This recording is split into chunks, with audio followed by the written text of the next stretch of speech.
It's the World Soccer Talk podcast, the only podcast that focuses on watching soccer on TV, online and apps. In episode 138, we discuss the rising interest in second division leagues, news about MLS Cup Final returning to ABC, our thoughts about Berry FC's demise, plus letters from you listeners in our mailbag section. My name is Christopher Harris, and I am joined by my co-host, Kartik Krishnaiyer. Kartik, there's a lot going on in the world of soccer. Let's start off with a story that's near and dear to your heart and to mine, and to a lot of soccer fans too. I think even those that maybe are not interested in lower league football or don't really follow lower league football. But the biggest story from this past week has been the demise of Berry FC. So this is a club that's historically been around the Football League in Great Britain for a very, very long time. It's the first team to drop out of the league, to be expelled since Maidstone.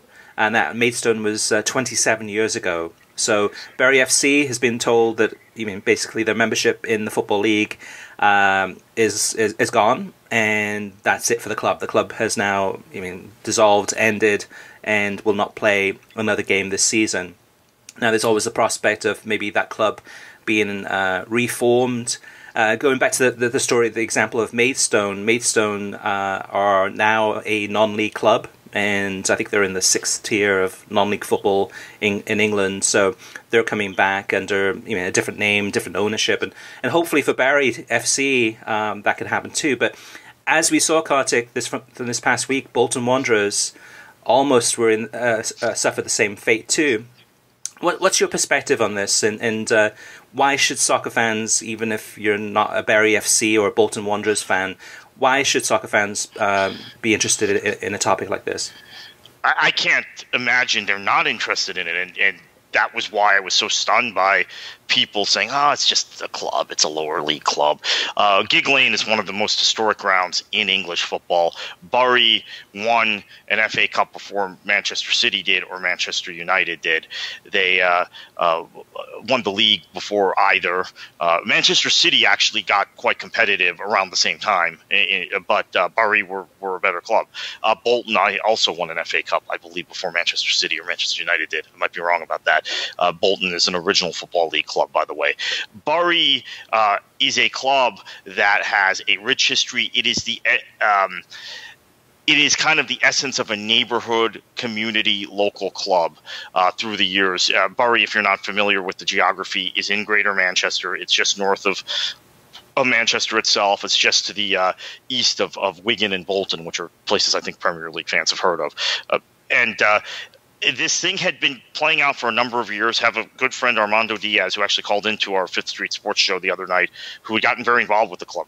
He lives here in the Fort Lauderdale, Miami area, here in South Florida, but had been very involved the last few years since our local club, the Fort Lauderdale Strikers, folded.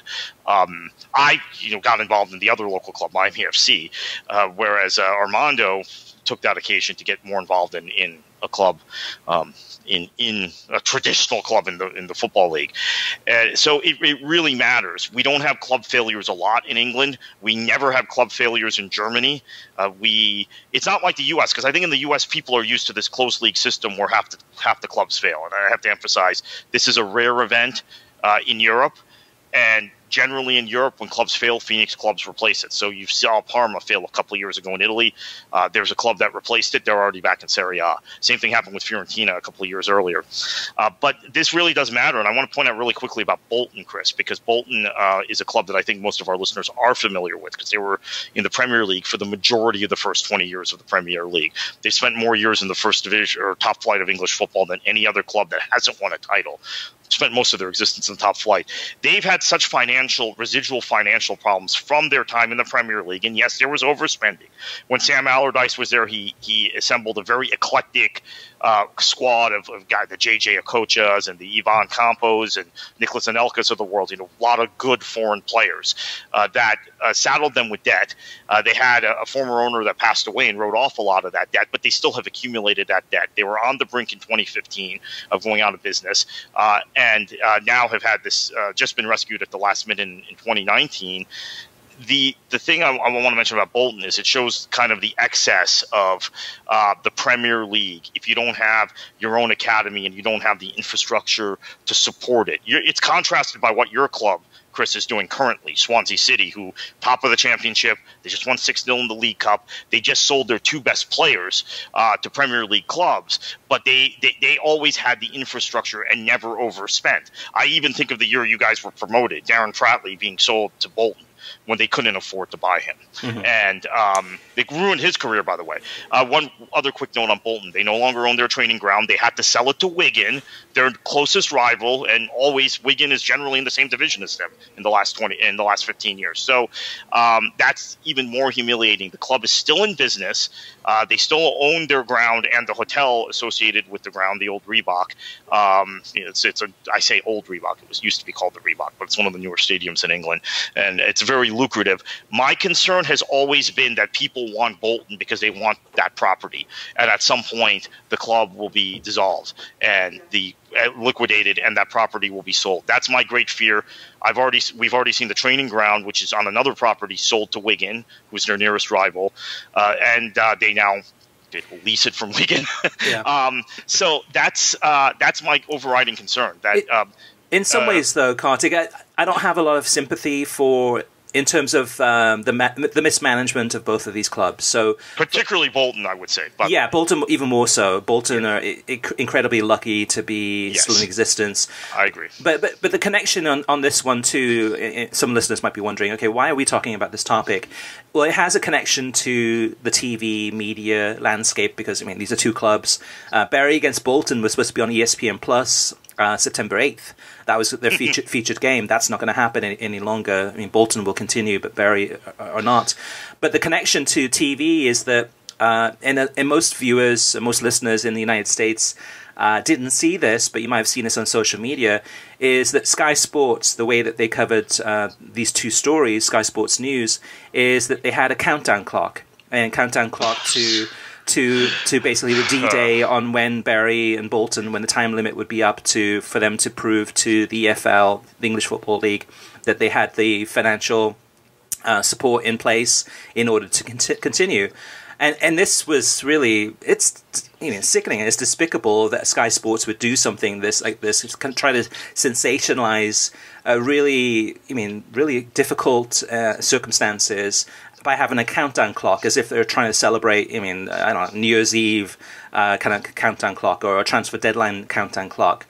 And really Bolton and Bury are 2 clubs that Sky Sports probably paid very little attention to for the last few years with all the financial problems they've had. And this goes back to a topic we've talked about before, Kartik, but that's my concern with Sky Sports' partnership with NBC Sports, is that would rub off on NBC. It hasn't done thus far. I mean, NBC Sports is still basically kind of more your high-end, really good analysis, well-produced soccer coverage, and Sky Sports' more sensationalized side of things has not tainted NBC Sports yet. But that's always been my concern ever since I heard the news about Sky Sports and NBC working closely together. I think you too, Kartik, are on the same page as that. But sickening stuff there from Sky Sports, and it's really kind of really low that they would go to that level. Yeah, and I think that there were also most supporters in England were sympathetic, or true supporters, not necessarily Premier League supporters. They're, hardcore local soccer supporters, local football supporters. But there were some shades of people saying, "Oh, it'd be great if these clubs went out of business, blah blah blah," because then we could pick up the carcasses and. There were Rochdale fans willing Bury's extension on, and there were fans of other clubs willing Bolton's existence on. I think Bury has been mismanaged, Chris, just to finish up on this.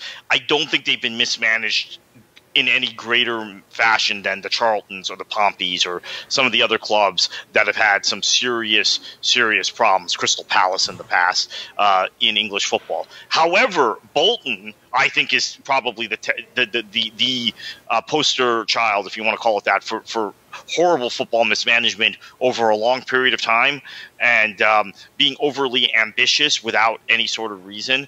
So I do think it is a little ironic, and I think I tweeted this earlier in the week, that the Football League didn't give Bury as many chances as Bolton could have very easily been out of business several years ago. That Bolton, because it is a bigger club, it is a club with a big stadium, it is a club that has been in Europe recently. I remember them playing Bayern Munich at the Allianz in 2007 or 2008 in whatever year that Bayern missed the Champions League and ended up in UEFA Cup, Europa League. Yep. I remember Sam Allardyce taking Bolton there to play them, or maybe Sammy Lee by that time. But yeah, I think it was Sammy Lee. But in any event, they're a club that people who followed the Premier League for the last 10, 15 years are all familiar with, right? So I get the feeling they were given more chances, and that there is a double standard. And Armando, when he called into Fifth Street Sports, likened it to the NCAA, right? I mean, Bolton is a big program.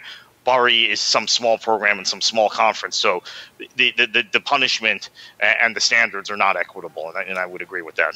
It'll be interesting to see if NBC Sports this weekend for the Premier League coverage discusses any of this. I mean, from their perspective, does this have any relation to the Premier League? And to me, it does, because yes, these clubs are no longer in the Championship, but I think League One. But this would be something that would be a story that is connected to. There's promotion, relegation. This is kind of the heart of English soccer in many ways. Two historic clubs. And there is that connection there too. But it'll be interesting to see if NBC Sports does mention it in one of the news segments, or has Neil Ashton on board to kind of talk and debate about it. Kartik, from this past week, I'll just throw this in real fast, is my game of the week. It's actually a joint tie. And the two games of the week for me were Barcelona against Real Betis. Just a sensational game in terms of the quality levels on display by really Griezmann, mostly for Barcelona. Just perfection personified. I mean, this was just a game I was able to sit back and watch it with my wife, and to sit back and just in amazement at some of the skills on display. What about his goal celebration? Were you moved by that? Well, not that. that was a low point of the game for me. And for those who missed it, there was someone along the sidelines who had a pot of glitter, and when he scored one of his amazing goals, he went over and threw the glitter up in the sky, and that was a circus at that point. But Real Betis had some great goals too. It was a really entertaining goal fest. The other game that was an entertaining goal fest was LAFC, LA Galaxy. Zlatan, you gotta love him in terms of scoring those goals in front of the LAFC supporters, and just a great character to watch, and somebody that I have a lot of respect for in terms of knowing how to turn the screw and just really live up to his kind of the ego of Zlatan, but and then LAFC coming back in the second half to tie it up 3-3. But a great game there too. But what about you, Kartik? What was your game of the week? Yeah, I'm tempted to go with the Galaxy and LAFC also, and that was quite a spectacle, but I thought there was just poor defending in the match. But just a great spectacle, and Zlatan is so much fun. I'm actually going to go for a bit of an outlier that people might not have watched, which was Washington against Orlando in the NWSL, just because of the crowd that they had there. With a club that has been really sagging. They went into the district to play this match. They got 19,000. Marta scored a goal for Orlando, but Washington won 2-1, and it was there was a lot of energy there. So I'm going to go with that as my match of the week. Maybe a little bit of a biased outlier because I want to see NWSL be successful, but I'm going to pick that one. So from the games this past weekend, this past week, actually, I probably saw more soccer than I have done in probably since the Women's World Cup and Copa America and Gold Cup, when we had 6 or 7 games on a day at times. It's been a great week. I've watched some great games. I mean, for me, just some highlights. Aston Villa against Everton on that Friday game. To me, the highlight of this game was really at the end, the NBC's coverage of the Holt End, just in full volume. And this is perfect NBC Sports. This is a perfect example of how well they know the game, because at the end of the game, Holt End is going crazy. Aston Villa gets a deserved win. And the noise and just the emotion coming from the Holt End there, a really historic end of a English football stadium, a traditional English football stadium. And they stayed with the broadcast I think Rebecca Lowe didn't talk for maybe like 30 to 45 seconds and just let the sound and energy come through the TV screen. And that was a really impressive way. I thought, okay, yes, NBC Sports still has it. They're letting the fans do the talking after the final whistle rather than having talking heads talking over the crowd noise. And that was followed on Saturday morning too, the Norwich City against Chelsea game.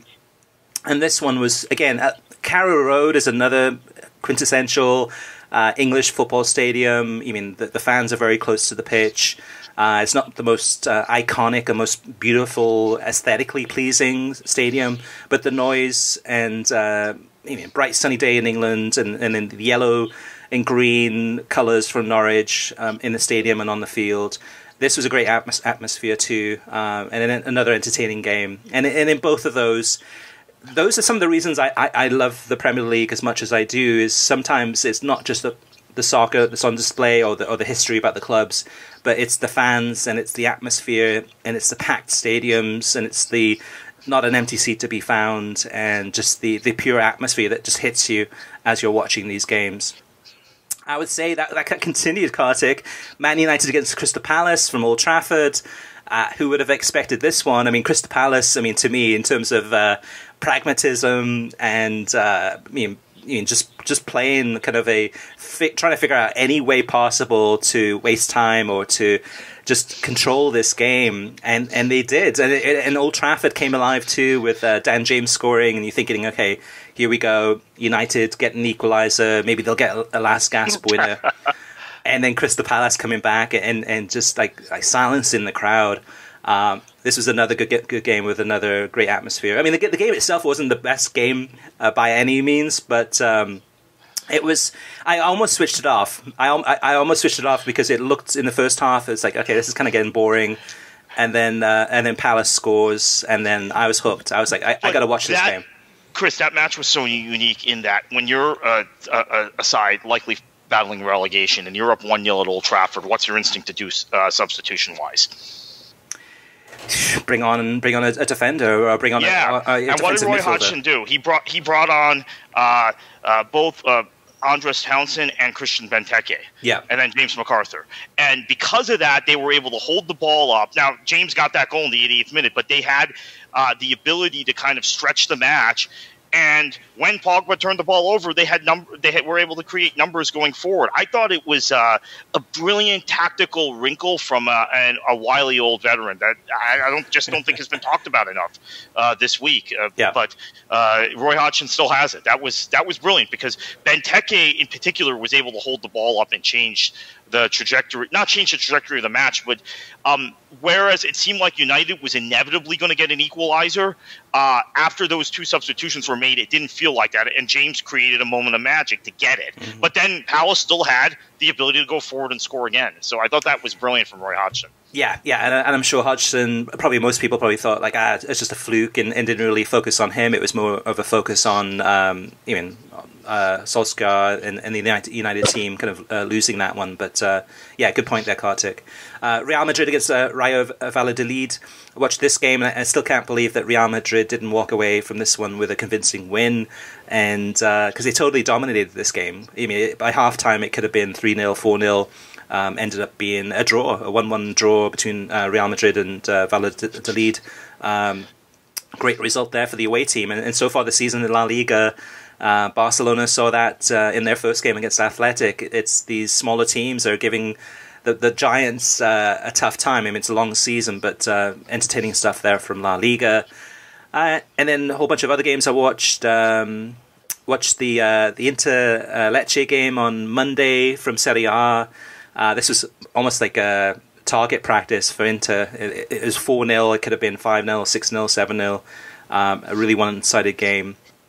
Midweek, I watched Red Star Belgrade against Young Boys. TNT's coverage of the Champions League playoff match here. It was great to see Kate Abdo, Tim Howard, and Stu Holden back again. Martin Tyler and Stuart Robson commentating this one. Unfortunately, it was a pretty boring game. This was one that Red Star just parked the bus, playing at home in front of a very, very aggressive crowd, and held on, and it worked. I mean, they're now through into the group stage of the Champions League. and that tactic worked. And also tuned in for the US Open Cup. I missed the first 20 minutes, so I think I was running late from soccer practice, came back home, switched on Atlanta against Minnesota in the 20th minute, and within about 2 minutes I switched it off because it was, I think it was John Champion and Taylor Twellman talking about 2-0 at this point, looking at the bench and looking at Minnesota United's players that should have been on the field but weren't on the field, and even the commentators sounded very dejected. It sounded like the game was over. And so Minnesota did pull the game back, but it ended up being a this is something MLS commentators and MLS fans are going to have to deal with. Okay, and I hate to throw this out here. We might get a lot of hate mail for this, but Atlanta is taking on the sort of aura as a club that MLS has never had. Maybe DC United the first few years, where everybody who doesn't support them hates them. Everybody's dejected who doesn't support them because they keep winning, but they're moving the needle in MLS. They beat a Mexican team in a cup final, which no MLS team had done in 20 years since those great DC United teams beat Toluca in '98 in the CONCACAF Champions Final.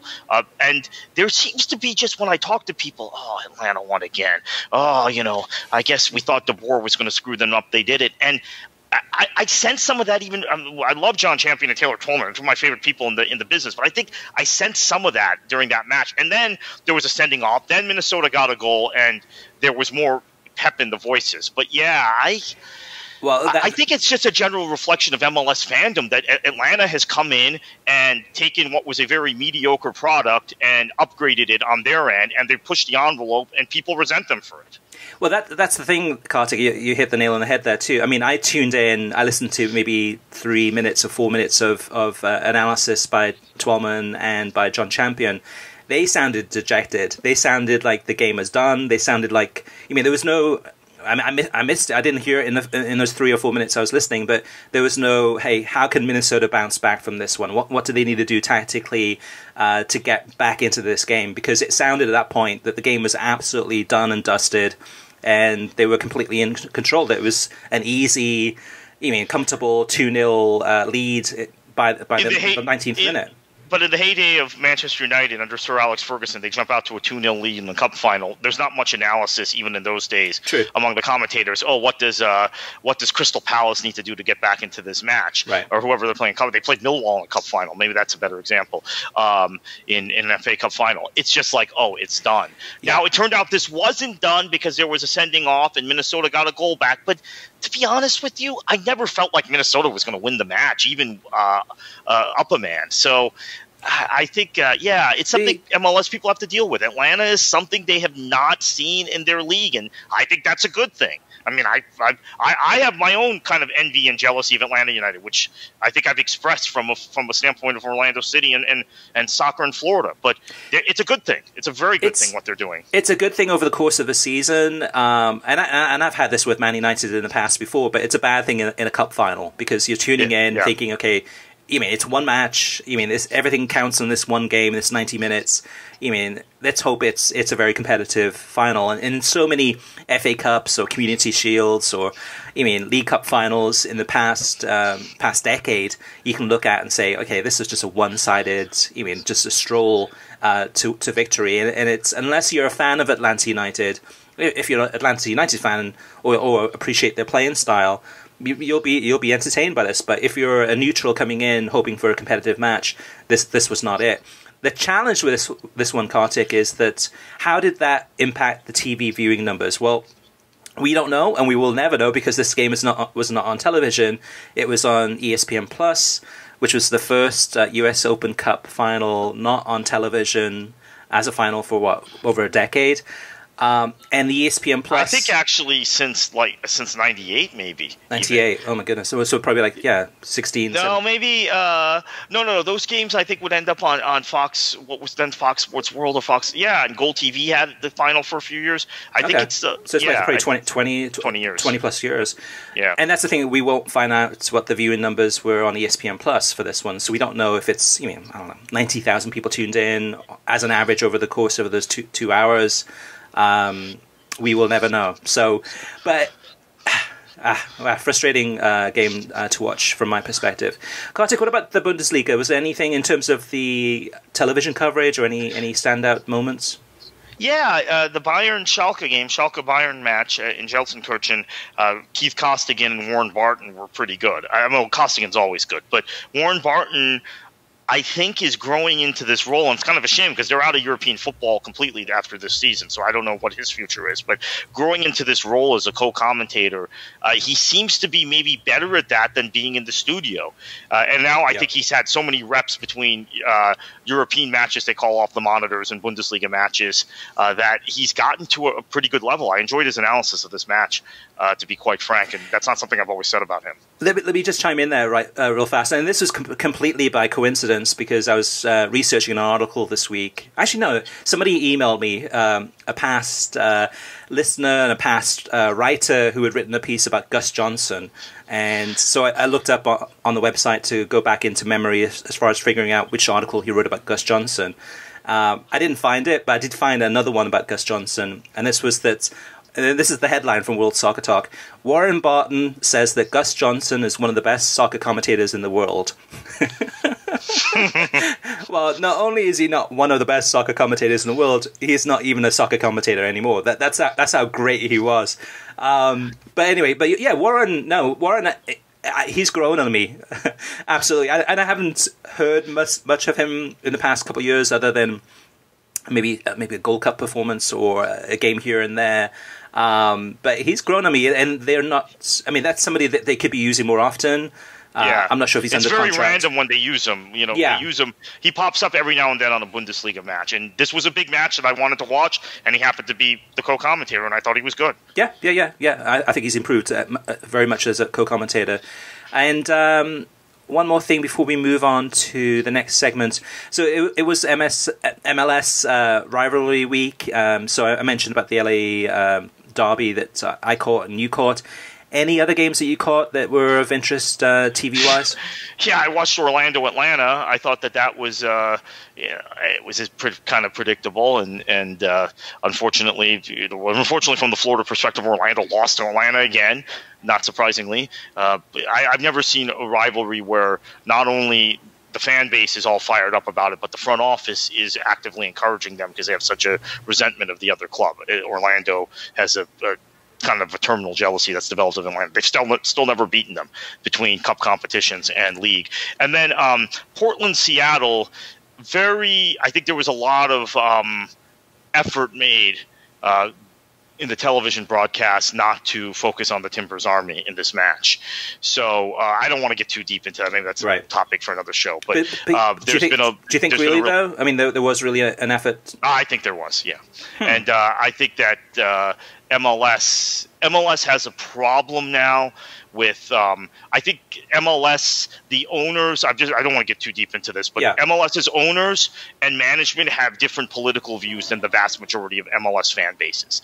And soccer does not have the same fan base in this country, a type of people demographically supporting it as American football or baseball. It's more like basketball, quite frankly, and maybe even more left than that. So this began to rear its ugly head in Atlanta a couple of weeks ago with Atlanta United supporters who had clear kind of what I guess you would call leftist political messages or anti-fascism, and then it's just spread. And in Portland, which has been a kind of a showcase piece of MLS, and that supporters group has been the showcase supporters group in MLS. They've taken a strong stand. There's obviously been a lot going on in the city streets of Portland too, in terms of political demonstrations.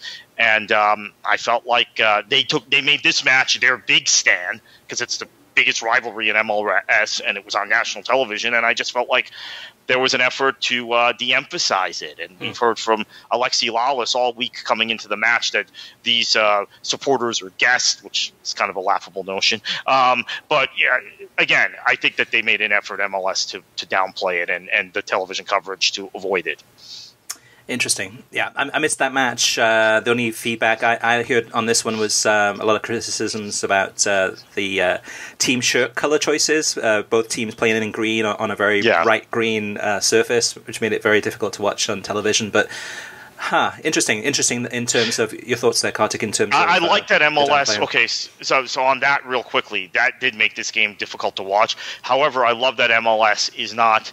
has kind of very subtly done away with teams having to wear change kits or white kits to offset colors, because I like color on color. When teams are wearing their alternate kits, I hate it in the Premier League when Burnley or Aston Villa or West Ham is playing and you have to wear that third kit. It's inevitable you do because of that specific color combination, but I just can't stand it from the opposing team's perspective. All right, let's move on to TV streaming news. Yeah, so big week this week in terms of announcements. ABC for the U.S. soccer leagues. This is the first one. ABC is going to broadcast the MLS Cup Final on over-the-air television for the first time since 2008, when that was the Columbus Crew against the Red Bulls, and that match was in Los Angeles, so it made a very bad optic presentation. This is a big breakthrough for Major League Soccer because obviously they've had MLS Cup Finals on Fox over the air. Fox over the air does not have the same power as ABC over the air. And the best ratings for MLS Cup Finals, except for last season, because that included Atlanta, I always have to point that out, were generally in the early days of MLS when ABC would show MLS Cup Finals that included DC United and or Los Angeles. This year, there's the real possibility it could be Atlanta and LAFC, and I think that possibility might have motivated this decision. Interesting. It's difficult. I mean, the chances of Atlanta United being in that final are very, very likely. But with the playoff structure and the way that MLS is set up, it's basically a knockout tournament. The end, so anything can happen because yes, LAFC in terms of their playing style and the way that they're set up. And the players that they have at the disposal should go pretty far in that cup competition, but effectively it could end up being anyone. It could be I don't know, Columbus or somebody making it through. Who knows? But the interesting thing about this one for me, Kartik, is that, and we've talked about this on this podcast for the last few months, is that I think I reported or mentioned that. ABC, well, ESPN was looking at the possibility of taking one of their Serie A games and putting that on ABC. Now, that may still happen this season, but it's a great pedestal to put a game on, because the last time there was a live soccer game on ABC was, I think, the 2014 Men's World Cup Final. And it's been a long time.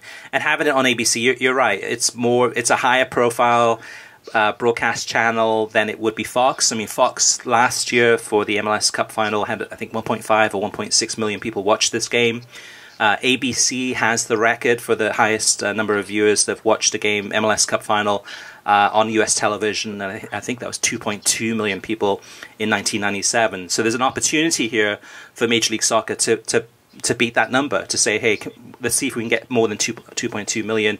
And Atlanta United against, say, LA Galaxy or LAFC, that could be something that could definitely bring in a lot of fans that were more the casuals or more the ones that are usually disinterested in MLS to watch this game.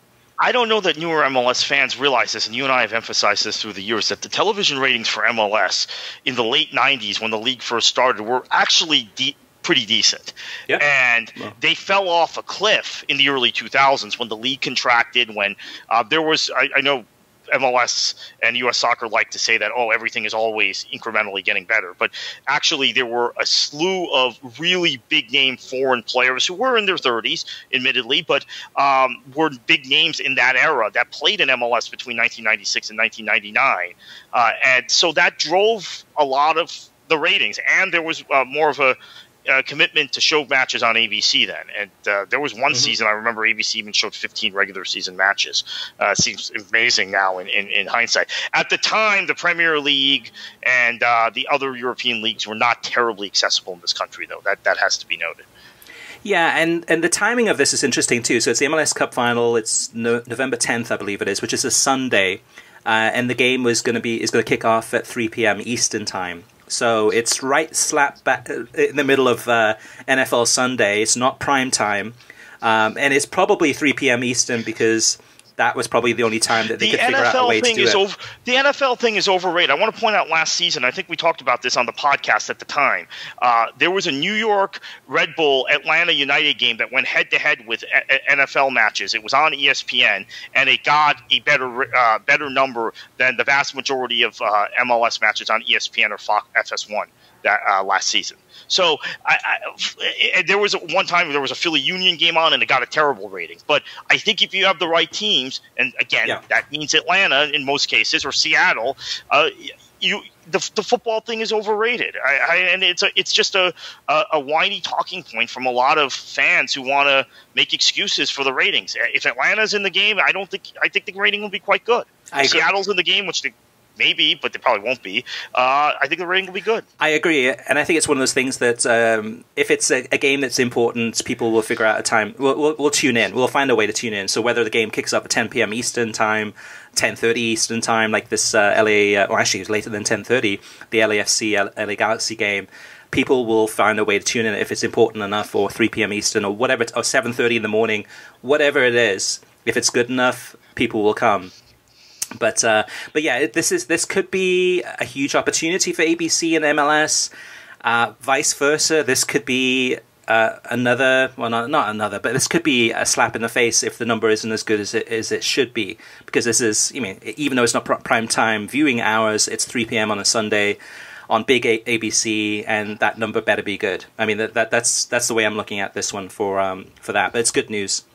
Before we move on to talking about USL and Nice as far as TV coverage there, more news about the US soccer leagues here, I do want to mention that we broke a story this week on worldsoccertalk.com, and that is that the Spanish Segunda Division, the second division of La Liga, coverage of those games this season are on Azteca America, which is a Spanish-language television station. It's available through satellite, as well as Sling Latino, and I think AT&T TV Now has it also. But it's a channel that in the past has had select Liga MX games, and this season is going to have that second division of La Liga.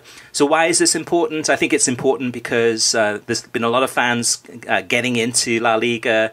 And if you're a fan of, I don't know, Rayo Vallecano, Malaga. Well, not Malaga, not this season, but previous seasons. Yeah. In the previous seasons when they were down, yeah. Right, or Deportivo La Coruna. I mean, there's so many teams that are good Spanish teams that get relegated. It's just a matter of things happen. And if you're a fan of Deportivo as one example, this is your opportunity to be able to continue watching that club. Not every single game. There'll be a few games on TV each weekend. But that coverage is available, and it's available through Azteca America on television. And then some of those games, from that league, different games will be streamed on beIN Sports Connect. So there's an opportunity there if you're into second division Spanish soccer. And speaking of second division and lower league tables and clubs and divisions, Kartik, I'll let you lead off with the rest of the news.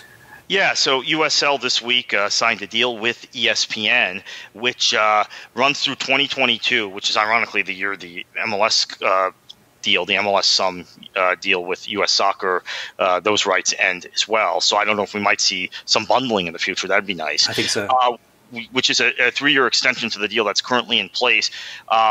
Every match USL Productions will produce and continue to stream on ESPN Plus, and a selected number of games will be on the ESPN TV channels. Why this is significant, even though it's a small amount of money, my understanding is it's low 7 figures USL got as a rights fee, so they can then reinvest some of that money in improving USL productions, or also maybe giving some savings to the clubs who pay in every year to the league. The structure of USL is kind of complicated to explain, but basically clubs are franchises in USL, and they pay yearly dues, and they have to pay stuff on top of the yearly dues for television production, et cetera, the stuff handled by the league. Now I think there's going to be some significant cost savings for those clubs. So that's important for USL. Meanwhile, NISA, the new third division league in the United States that kicks off this weekend, actually, with a couple matches, has signed a deal with My Cujo, And there's been some criticism of this deal looking at the Twitter where fans of clubs, particularly Chattanooga and Detroit, have said Mike Cujo is terrible and they'd have problems with Mike Cujo in the past. I want to stress this, and this comes from experience with that platform. That platform is only as good as the stream is and the production level is at the club that's streaming it. So Mike Cujo is a great platform, in my opinion. But there are too many clubs, and the Chattanooga and Detroit experiences are with NPSL, and with in some cases maybe they've watched UPSL matches on Mike Cujo. The production levels for those matches are terrible. If you have professionally produced matches and you stream them on Mike Cujo, it'll be fine. And I am hopeful that NISA does that. We don't know yet. Obviously, they've never kicked the ball, that league, and they will start beginning this weekend. But just want to stress that because there was a lot of backlash about this Mike Cujo announcement because of some of the past experiences in lower leagues and amateur leagues. NISA is a professional league. They have professional broadcast standards. So I would anticipate and hope it's better. Yeah, exactly. So hopefully, whether it's that club or that NISA club or NISA clubs, of course, having whether it's a fiber connection or a strong internet connection that's able to stream that back onto MyCujo, and then MyCujo being able to, which is available for free, right, Kartik, for viewers if you want to watch these games. Yeah, it is available for free. Yeah. And it's also a great little platform because what Mike Cujo does is if you miss an event, it bookmarks it. So again, if the production's done properly, so you can go back and see the goals and see the incidents, yellow card and red card incidents, pretty easily if you're streaming the match afterwards or if it's archived. All right, let's move on to TV ratings. I'm not going to go through all of these because we'll have all of the numbers at worldsoccertalk.com. I will go through the one that got the most number of viewers and then the one that got the least number of viewers. The most from this past week was Liverpool against Arsenal on NBC and Universo.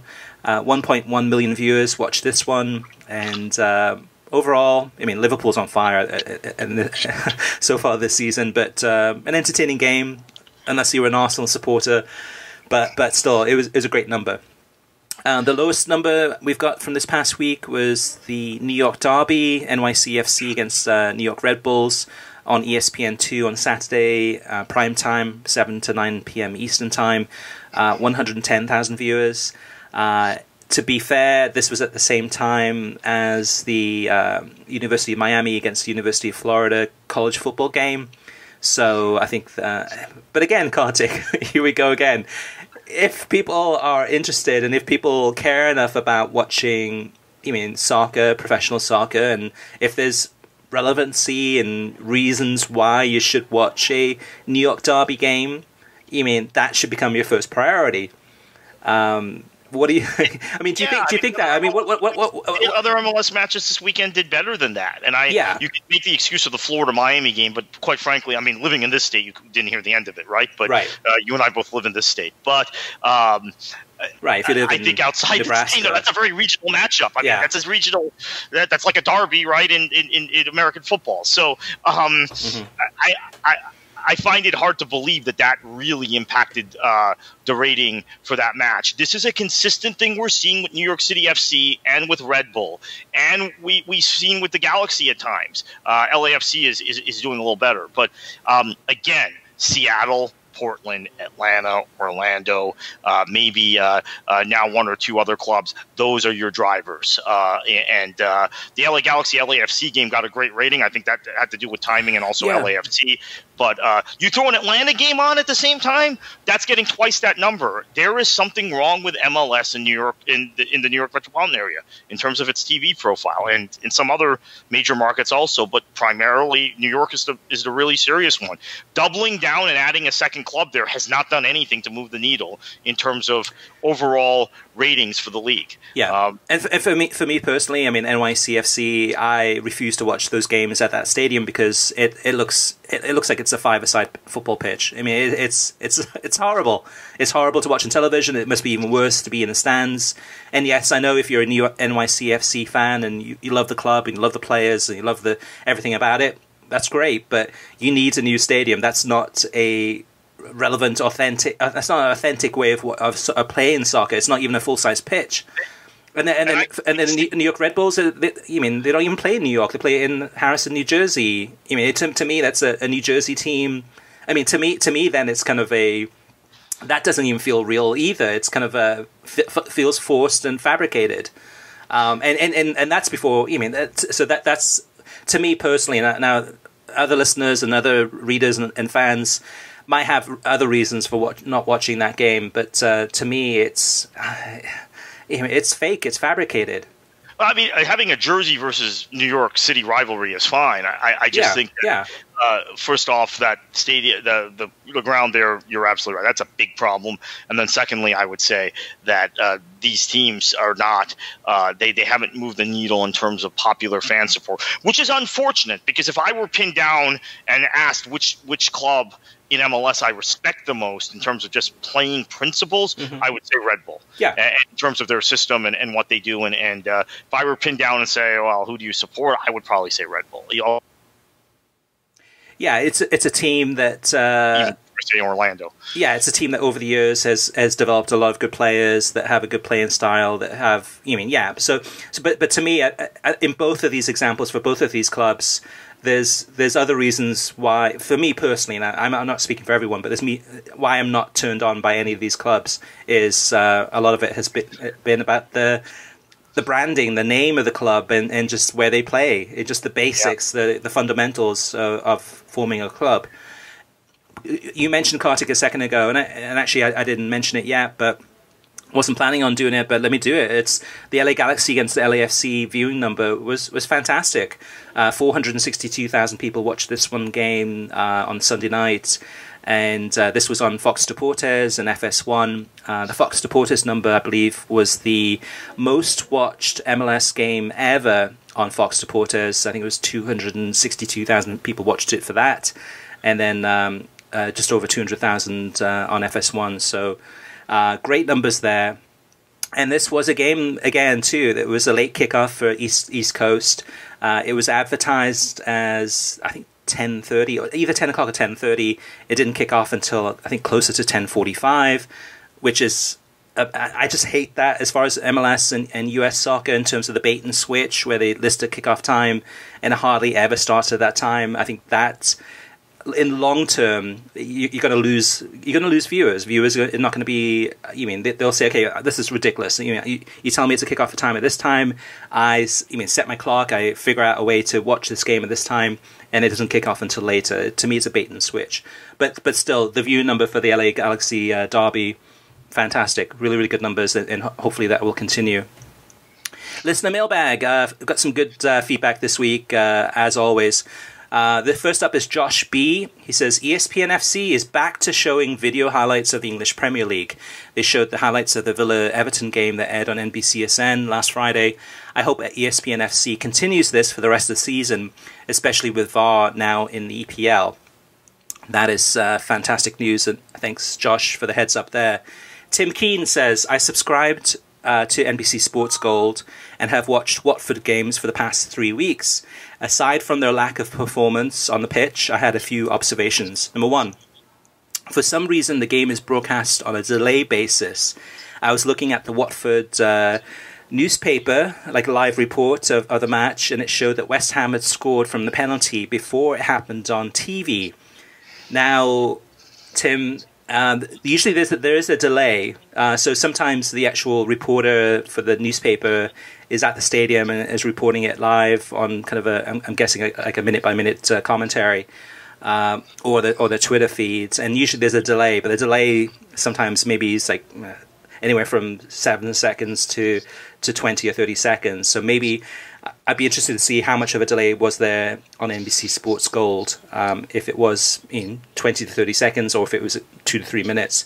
The other part of it too is a lot of it depends on your streaming service. So in terms of, yes, NBC Sports Gold is streaming these games live, in quotation marks. It's live, but it's off by anywhere from, like, say 10 seconds to 30 seconds. But if your streaming service is taking a little bit, or your internet service provider is taking a little bit longer to connect to that NBC Sports Gold, that delay could be a little bit longer. Number two, for some reason with NBC Sports Gold, we lost the game with 10 minutes to go.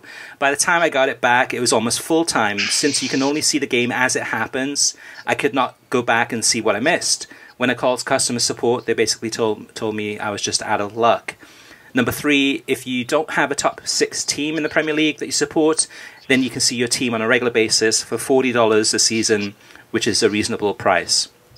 So thank you, Tim, for the feedback about NBC Sports Gold so far this season. Kartik, I don't have it. Do you have it this season? No, I didn't get it this season because there is a chance I will get it, because I have to admit, through 3 weeks of the Premier League season, I have missed it, and I don't want to admit that, but I have, because I've just been used to having obviously we had Premier League Extra Time or whatever it was called, or not Extra Time. Yeah, it was called Extra Time, the additional channels. And then the first 2 seasons of Gold, I bought it. Then the price hike this year, I didn't. Now, if I bought Gold, it would be for the higher package because of the additional programming, including Soccer AM, which I'd like to watch. But it was a price hike that did it to me. I might still get it, though, honestly. I probably will spend this international break contemplating whether I do it. Yeah, with NBC Sports Gold, I mean, for some people, it's a good fit. I mean, for some people that maybe are traveling on weekends or have a lot of activities going on with the kids or family or whatever's going on, and you may not be watching the games live, but you get back later in the evening and you just want to switch on NBC Sports Gold at 9 o'clock Eastern Time or later to watch the game that was shown on television that morning or that afternoon. That's perfect. And also having access to the games that are not on television and watching those live. And there's the 2 different packages with NBC Sports Gold, different options available depending on who you are and what you want. For me personally, it doesn't work. For me, I would want to have access to all of the games, both live and on demand with no delays, and pay that much more. Similar to, well, basically the same as what's happening in Canada. If you subscribe to DAZN, you can have access to that and have everything streaming. Now, that's what I want. I mean, I want to have the control to be able to watch those games whenever I want to, live or on demand, and have access to everything and pay a premium for that. But that is not available in the US. All right, John Average Geek says, FS1 had 3 MLS games on Sunday. What was the point of LAFC versus LA Galaxy not kicking off at 10:30 Eastern Time? There was half an hour pre-game before the first game, halftime show between games, no excuse not to kick off at the advertised time. So I think John's saying that there was pre-game before the game, and it didn't have to be. I mean, he had back-to-back games. If they wanted to kick off earlier, they could have done. I mean, I know that heat is a factor in Southern California in the summertime, but still, to me, MLS needs, and Fox and the other broadcasters need to get their act together and say, okay, all right, we're committing to this kickoff time. This is the kickoff time that we're having. Like the rest of the world, any other soccer league around the world, or club around the world, when they say, or when the league says, okay, here's the kickoff time, that is the kickoff time, unless there's a weather delay, unless there's lightning, unless there's other things happening. To me, I don't know, it's just very frustrating, and I think a lot of other listeners probably agree with us. It's just it's silly. Make it easy for people to watch games. Don't make it difficult. Don't switch the time on them. Harry says, I love your show, but 2 things stick out. If you're a show about soccer media coverage, how do you not care about other American sports when it comes to soccer? It's hard to take you guys seriously when you have a major bias to US sports in general. I understand your primary focus is soccer, but to ignore the impact of primary sports in the US as a reason why playing in the summer is the main reason, or why a winter calendar will not work. So, for me personally, Kartik, I'll let you share in a second. For me personally, I have no bias against US sports. I just that soccer is my life, 100%. I mean, if I'm not watching soccer on television, which I'm watching on average 2 to 3 games a day, weekdays, and probably 4 to 6 games on a weekend, depending on what's happening. I love the game. I've loved the game since I was a young child. I remember my parents sitting down with me when I was probably about 8 or 9, probably 9 or 10. I think it was saying, "Hey, Chris, I know you love football, and you mean every minute of your day you're either playing the game, or watching it or doing soccer stuff, but you need to concentrate on your schoolwork because there's no future for you in soccer. You're not going to become into soccer. Little do they know, this is my full-time job, and I'm actually making it happen. This is, to me, is a dream come true. I'm able to actually watch soccer, and whether it's on television or watching my kids play or go into a local game now and again, but whatever opportunity I get to watch and live and breathe this game, I absolutely love it. So I have no bias against US sports. I used to watch basketball in the 80s when I was in high school, and there wasn't much soccer on television, and I enjoyed that, and I've never gotten into American football at all. I understand, Harry, as far as how these traditional sports have such an impact on the viewing experience of an average American in the United States. But you and I, Kartik, I think we're diehard soccer fans, the diehard of diehard soccer fans, and most of our listeners and readers are the same too. So I have nothing against American sports, but I just have no time or interest in them because I'm interested in soccer, whether it's US soccer or European soccer or soccer from anywhere around the world. I will watch it. So what about you, Kartik? Yeah, soccer is a 12-month sport, so I think a lot of American sports fans are used to the 4-month calendar, the 6-month calendar.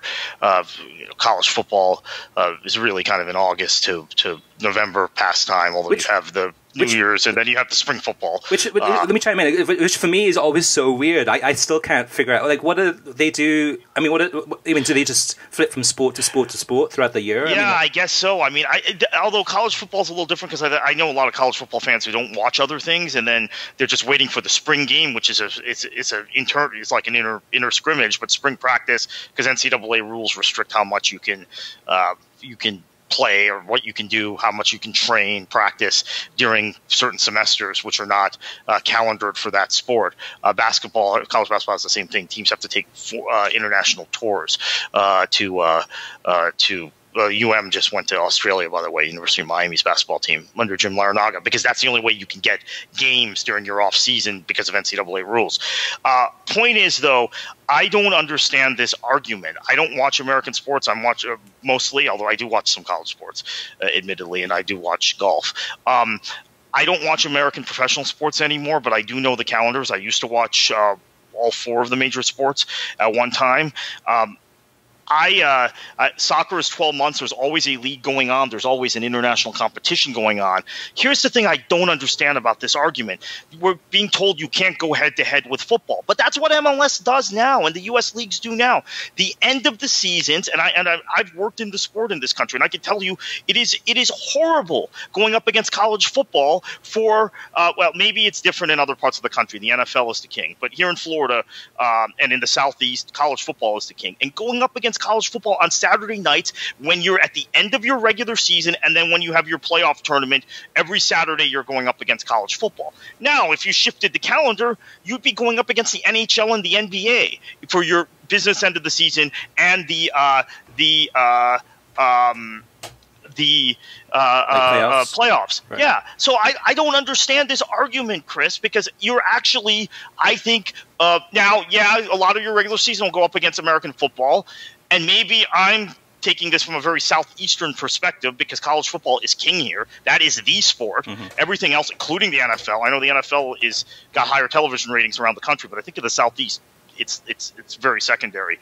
My experience I have a number of reasons I want the calendar shifted. One of it is that no one pays attention, or very few people other than hardcore soccer fans pay attention after this coming weekend when college football, the Miami-Florida game was week 0, but this is week 1.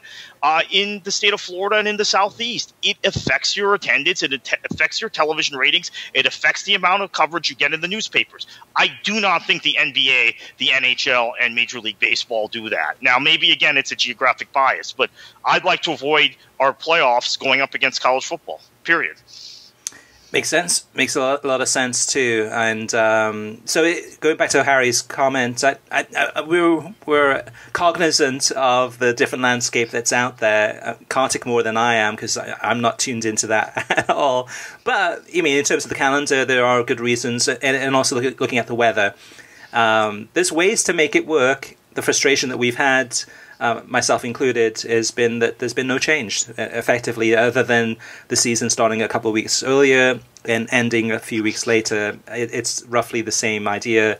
There's been really no conscious effort, it seems, to really help fix it or change it in the best interest of the sport in this country. JP says, I'm saying this as a frequent listener to the pod and not a particularly big fan of Major League Soccer, but you guys do often come across as anti-MLS. Case in point was the discussion in the last pod about the ratings for Sheffield United, unnecessarily turned into a direct comparison with a MLS game and used to jump to conclusions about why this is the case. Conclusion: people don't care about MLS because all the games that don't matter, like in the Premier League, easy to qualify for playoffs, and fans love the Premier League since every match matters towards relegation, etc. Also, any arguments that the time slot for European soccer, late morning or afternoon, being more conducive in grabbing viewers for what is probably the sixth most popular sport here, at best, versus prime time is just a sorry excuse making. Premier League ratings would be higher than Major League Soccer no matter what, etc. I watch a lot of soccer and will admit that if the matches were prime time and competed with other sports or entertainment, don't think I'd watch nearly as much. The time is a big factor. Sure, I'd try to watch Barca, Napoli, Real Madrid, but would I watch Sampdoria or Villarreal? Probably not, but I do now. It may sound like an excuse, but it's true. Primetime MLS is not on my calendar, and I will usually only watch my local club anyway. Probably the case for most MLS fans, follow their club, not the entire league. With European soccer, many fans are casual and will watch the match regardless of club. The only American sports that also function like that are college football and NFL. Then the NBA once the playoffs start. MLS isn't even close to that level yet. In most towns, it's 4th or 5th in the pecking order for attention from other local sports. So some good comments there from JP. I will say that in terms of some of his points there too, yes, it does come across that I'm anti-MLS. I'm not anti-MLS. My issues really with Major League Soccer are more to do with the way that the business, the executives are running the league, and a lot of the decisions that they're making, which seems to be in the best interest of their owners and not in the best interest of growing the sport in this country. And we can go on for probably a 2-hour debate about going through all those different examples. So it does come off. It may come across as anti-MLS. It's not. I mean, the actual playing level is good. Some of the games are entertaining. The TV coverage is better than it's been in the past. A lot better in terms of accessibility to these games. There's a lot of positives about Major League Soccer, but at the same time, there's a lot of frustrations about the league, and that may come across in some of the comments I've had. I mean, Kartik knows this better than anyone, but a lot of people kind of look at World Soccer Talk and say, like, that used to be EPL Talk. Well, the reality is that it started off as EPL Talk and then became World Soccer Talk many years later. But we also had Major League Soccer Talk, and we had one of the first Major League Soccer Talk, Major League Soccer podcasts out there on a weekly basis. We had a website talking about Major League Soccer and some good opinion articles, and Kartik wrote for it for many years. I had some pieces on there too, and that was something that I personally felt passionate about. That I wanted to have an MLS Talk website. Ultimately, we had La Liga Talk, Bundesliga Talk, Championship Talk, EPL Talk, and when I went ahead and took all of those and put them into worldsoccertalk.com to make it more of a kind of one place to go to for all your soccer news and TV schedules. So I'm committed to Major League Soccer. I watch it whenever I can, and I mean, I have a lot of. I mean, I was a season ticket holder for the Miami Fusion, and I got engaged on the pitch at halftime in an MLS game. So I have a lot of kind of history with Major League Soccer. I want to see it do well. I'm just frustrated. I think, and then that's a growing frustration among a lot of soccer fans. Just frustrated at the way that the league is being run and missed opportunities, and they could be doing so much better to make this a better league.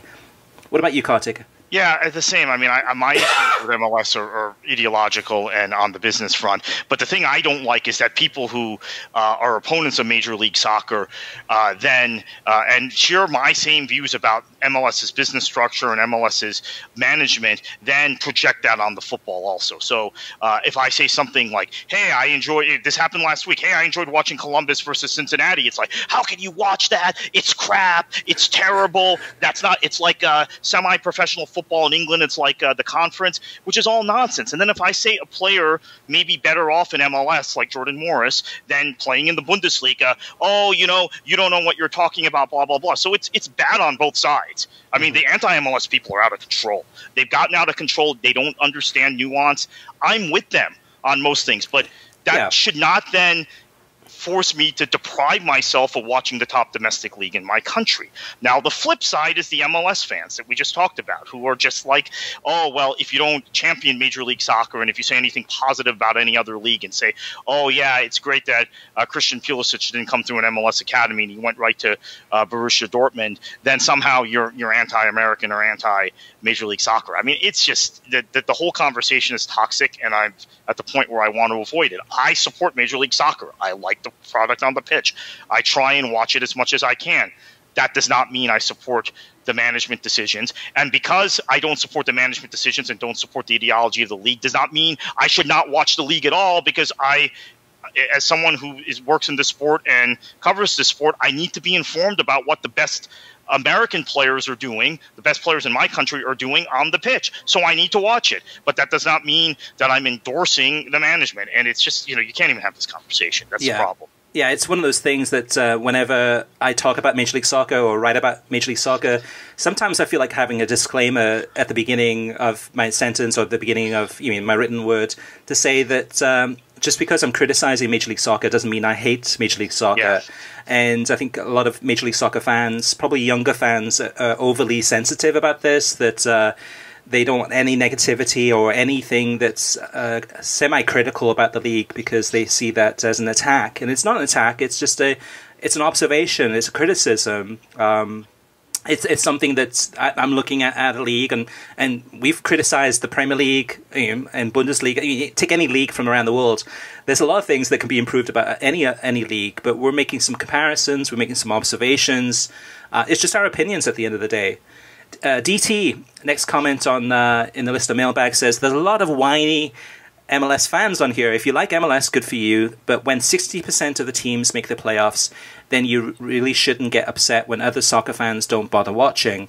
Whatever will you guys do when the league stops expanding, since that's the main thing that MLS fans talk about? I guess it will be back to full-time bashing of other soccer supporters for not watching MLS. Good for NBC increasing viewing figures from 220,000 from before they took over to 457,000 last season. This also doesn't include streaming figures. The fact that people on the West Coast are still asleep for most of the games, and all this while traditional pay TV households decreased 9% since 2013. You would think that maybe this website, World Soccer Talk, was started and run as EPL Talk for years before switching names, might give you kind of an indication that there might be a slight bias towards the world's most popular football league. And I admit there's a slight bias. I mean, it's something that, my favorite league from around the world is the Premier League. And I love La Liga. I love watching the Championship. I love watching select MLS games when the competition is good and the atmosphere is good, like we saw with the LA Derby, so on and so forth. I love the Bundesliga. I love watching South American soccer. I have a slight bias, a preference towards the Premier League for sure, but it's not a propaganda. It's not kind of a. I'm committed to making this even more popular than what it already is. It's just I'm just sharing my observations and opinions. Last but not least, Raymond Orozco says, just how realistic is it for a true North American Super League, and how commercially successful can it be? This one is interesting, Kartik, because in our interview last week with Juan Carlos Rodriguez from TUDN, formerly Univision Deportes Network, is that he stopped short of talking about the ongoing conversations between Liga MX and MLS. And we've seen with the Campeones Cup, and we've seen with the Leagues Cup, And I'm sure there's a lot of other stuff going on behind the scenes, some big plans that are in the works to try to figure out a way to link these clubs and these leagues together. I wouldn't be surprised that if there wasn't, I would not be shocked if there was a North American Super League that was created in the next 3 to 5 years, where you'd have Liga MX and MLS clubs playing together in a more competitive league, and maybe a regular league.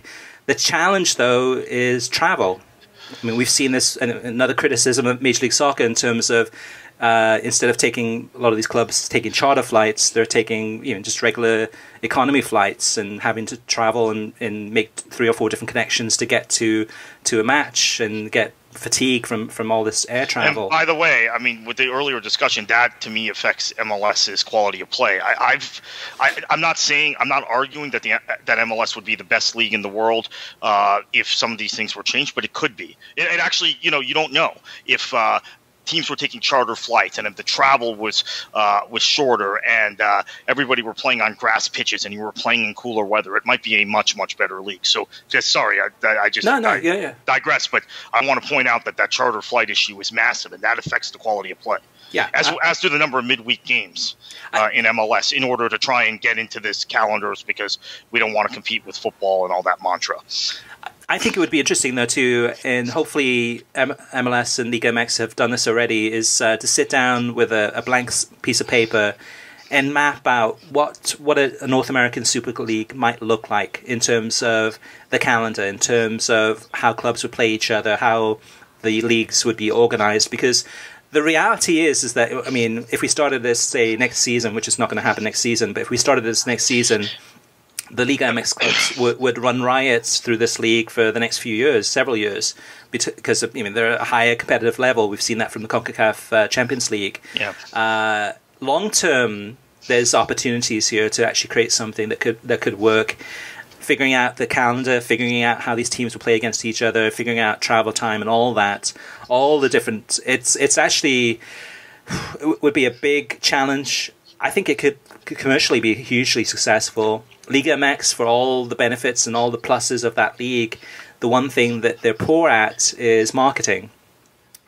Major League Soccer, for all the pros and cons of that league, the one thing that they're awesome at is marketing. So there's an opportunity there where they can work together and really, take control of this North American continent and make it be a super league. I can see that happening. How it happens is another story, but great question there from Raymond.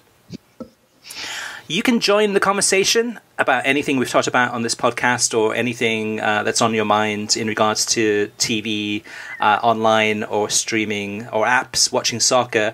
You can always reach us via email through web at worldsoccertalk.com, as well as facebook.com/worldsoccertalk, and on Twitter at worldsoccertalk.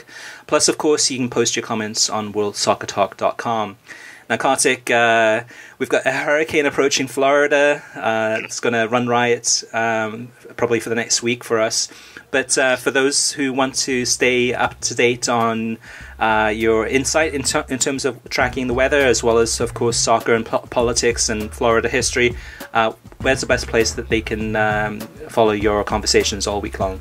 KKFLA737. There'll be a lot of tweeting about the hurricane in the next week, obviously, and that's people have come to know me for that during tropical season, and a lot of tweeting about Mason Mount the last couple of weeks. In fact, as we've been on this show, he just got named to the England squad, so good for him. Oh, wow. Yeah, and deservedly so. Yeah. Ashley Barnes, did he get picked? Oh, I didn't check that. I saw Tyrone Mings, which is a nice one. I like that one because he started the year with Villa really well, and as a player that at Bournemouth would have really come through if he hadn't been injured so often. Excellent. There you go. So we got some late breaking news from Kartik Krishnaiyer here, and you can get more of that on his Twitter account too. So here we go. So in terms of looking at, actually, I don't think Ashley Barnes is on that squad. What the heck? Anyway, so thank you for listening. You can get a new episode of the World Soccer Talk podcast every Thursday. Every episode is released on SoundCloud, Spotify, Pandora, Pocket Cast, YouTube, Stitcher, iTunes, TuneIn, Audio Boom. Overcast, and worldsoccertalk.com. If you like the show, please share it with your friends on social media. And actually, the last few months, we've had a lot of people that have been live tweeting, listening to the podcast. So they will tweet us and let us know when they're starting to listen, and will give us comments and observations as they go through the podcast. And that's been really helpful to be able to then go ahead and take those and put those into the listener mailbag section. So give us a review on iTunes if you don't mind too. We greatly appreciate it. And Kartik, heading into another weekend of football from around the world, and I think it's going to be a good one. I'm really looking forward to Leeds United against Swansea City on Saturday, top of the table clash, 10 a.m. Eastern. It's not on ESPN Plus. Yeah. But I will watch it on Swans TV. But of course, the big games from around the world. What should they do? Enjoy your football.